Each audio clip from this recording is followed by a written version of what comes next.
বন্ধুরা, কলকাতা নাইট রাইডার্সের একটি খারাপ খবর ও একটি ভালো খবর রয়েছে। আজ এই ভিডিওর মাধ্যমে আপনাকে জানাবো যে কেকেআরের খারাপ খবর কোনটি ও ভালো খবর কোনটি। তো ভিডিওটি ইন্টারেস্টিং হতে চলেছে। যারা আমার চ্যানেলে প্রথমবার এসেছেন চ্যানেলটিকে সাবস্ক্রাইব করে দেবেন। আর আপনারা যদি কলকাতা নাইট রাইডার্সের ফ্যান হন তাহলে কিন্তু ভিডিওটিকে অবশ্যই লাইক করবেন।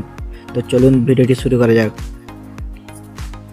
প্রত্যেকবারের মতন এবছর আইপিএলও ইংল্যান্ডের প্লেয়ার কলকাতা নাইট রাইডার্সকে ধোকা দিয়ে চলে গেছে।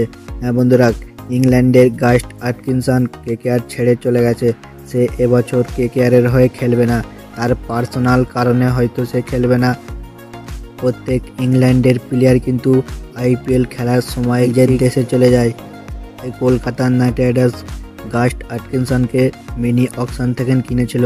সে বলে দিয়েছে যে এবছর কলকাতা নাইট রাইডার্সের হয়ে সে খেলবে না। তাই গাস্ট আটকিনসন এবছর কেকেআরের হয়ে খেলবে না।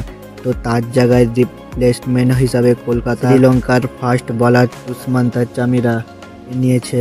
তো বন্ধুরা, আপনারা কমেন্ট করে জানান আটকিনসনের জায়গায় দুষ্মন্ত চামিরাকে নিয়ে কি কেকেআর ঠিক করেছে, নাকি তার জায়গায় অন্য কোনো ফাস্ট বোলার নেওয়া উচিত ছিল। আমার তো মতে বলে দুষ্মন্ত চামিরা কিন্তু গাস্ট আটকিনসনের থেকে ভালো বলার, কারণ চামিরার কাছে কিন্তু এক্সপিরিয়েন্স রয়েছে আইপিএলের। আটকিনসনের কোনো এক্সপিরিয়েন্স নেই, সে এই প্রথম আইপিএল খেলতে আসছিল। তো তার জায়গায় শ্রীলঙ্কার ফাস্ট বোলার দুষ্মন্ত চামিরাকে নিয়েছে।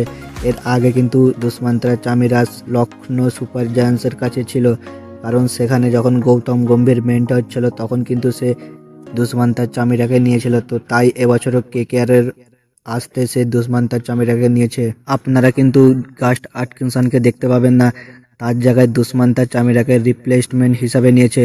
তো দুষ্মন্ত চামিরা কিন্তু মিচেল স্টার্কের রিপ্লেসমেন্ট। বন্ধুরা, আপনারা কমেন্ট করে জানান যে দুষ্মন্ত চামিরাকে নেওয়া উচিত হয়েছে, নাকি তার জায়গায় কোনো অন্য প্লেয়ারকে নেওয়া উচিত ছিল। এরকমই কেকেআরের নিউজ আপডেট শোনার জন্য চ্যানেলটিকে সাবস্ক্রাইব করে রাখবেন। আর আপনারা যদি কেকেআরের ফ্যান হন তাহলে ভিডিওটিকে একটি লাইক করবেন। আবারও অন্য কোনো ভিডিওতে কথা হবে। ধন্যবাদ।